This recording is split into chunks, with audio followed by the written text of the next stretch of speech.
per Adam Schefter, and we're just waiting for Matt to join the show. Mac Jones will start on Sunday. That means another day off or weekend off, recuperating for Brock Purdy. Your take? And not surprising, I really parsed what Kyle Shanahan said yesterday when talking about Brock Purdy. He said that Brock Purdy would have a chance to suit up. The key words in there to me was suit up, not start, not play, but suit up. So to me, these last couple of weeks have been ramping up Brock Purdy to eventually get the start and play against Arizona next week. So I'm not surprised by this news. And again, one more week with Mac Jones, and listen, they don't beat the Rams in week 5 without Mac Jones throwing 49 times and playing as well as he did. I'm okay with Mac Jones getting another bite at this Rams apple. Is it beneficial or detrimental for him to see this team again under different circumstances? I mean, Mac Jones.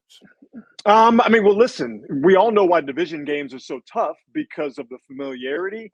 And also, once they see you the first time in the season, they get a beat for what you're trying to do. And the Rams understand fully that the Niners are going to try and do the exact same thing on Sunday that they did in week 5.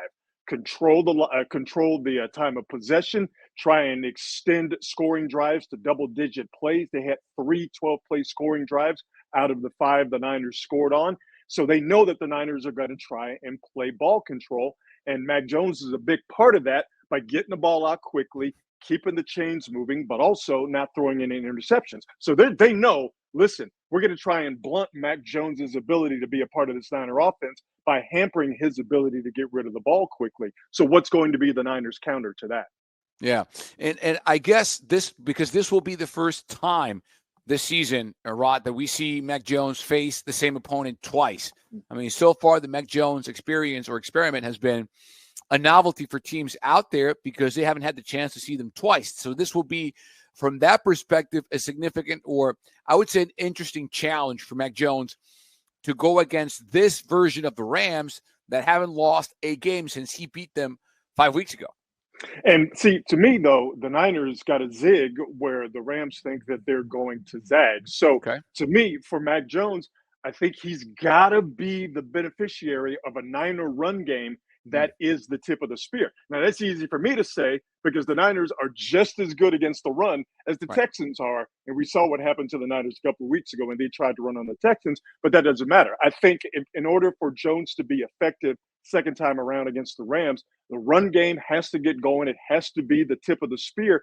And I think the Niners have to take a little bit of what they got last week and apply it to this game against the Rams. The Niners had, by our math, which could be a little bit faulty, but we think we're right here, the Niners had 16 plays of 10 or more yards. That's the most chunk plays they've gotten this season. If the Niners can get half of that, where they're getting 8 to 9 to 10-plus yard plays in this game, and the running game is the tip of the spear, they will have, I think, the Niners to get into this game or stay in this game and engage in a shootout with the Rams. Because I do think protecting the defense from Matthew Stafford is the absolute number one priority for that football team.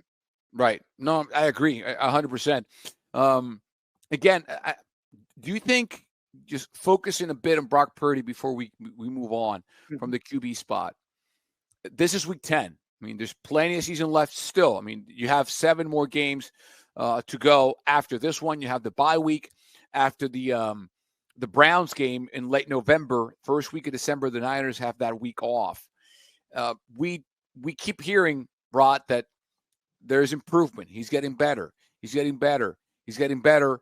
He's suiting up, but he doesn't suit up, and he doesn't start. So is there a sense here that perhaps this might be more serious than we've been led to know? I don't know if we are finding out that this injury is more serious. I think what we're finding out is it's a very delicate situation, and it's a situation where if you try and push it, as the Niners did out of necessity a few weeks ago, because remember, Mac Jones was beaten up in that game where Brock Purdy eventually had to start dealing with the toe injury, is that if you push this injury or you try and rush it, you will have a setback. Yeah. So I think the Yeah. Niners learned from that situation earlier in the season, combine that with Mac Jones's play, then they could just kind of take a step back, slow play this situation, and do the necessary slow enough rehab in order so they don't have a setback. Because to me, the most important thing about Brock Purdy's ramping up to eventually playing next week, and I feel pretty good saying that he's going to play next week, is to make sure he doesn't have any setbacks. And we haven't heard that. While things might have been slow, we haven't heard the word setback. And I think that's very important.